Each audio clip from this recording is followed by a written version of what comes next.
calibrate patient expectations? Because this is something we talk about a lot in autoimmune skin disease, for example, in diseases such as vitiligo and alopecia, of which I'm very passionate about. The patients have expectations, and the evidence of the science shows for certain diseases, it takes longer for the disease to respond, and it's not an issue with the treatment. But how do you calibrate patient expectations in plastic surgery? And how do you make sure that you and the patient are on the same page in terms of results? Are there techniques and tools that help you? Do you do, for example, virtual reality studio where you show them, if we do this technique, this is how you might look like, not exactly the same? What do you do? What helps you? And that perhaps can be helpful for aspiring plastic surgeons and others around the world. Can help. But mainly the key is honesty. And it's very important. Absolutely.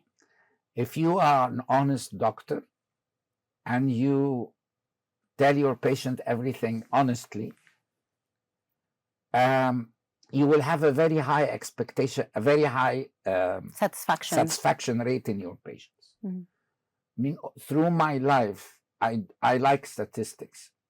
And in my clinic, we have statistics for everything.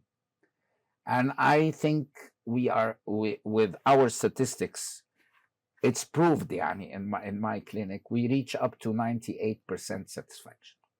That's an extremely high rate. Yes.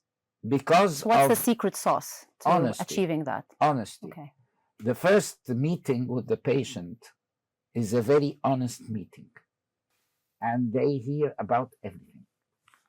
And I don't mind telling them all the details of what's going to happen inside the surgery and after the surgery. Expected recovery time, possible complications. Everything. Your recommendations as to whether or not. I tell them everything. Okay. And now they have the informed consents, alhamdulillah. At last. That's very important. At last. Yes.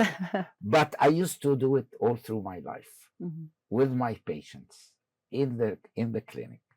And as I told you, I think if you want to have a high satisfaction rate in patients in aesthetic surgery, it's all about honesty in the first meeting with the patient. Yeah, and then not to overpromise, right? Because nowadays we're seeing a plethora of highly advertised procedures in different parts of the world, in different settings, that may not necessarily be the best scientifically proven they're not honest settings, or people who are not qualified to perform procedures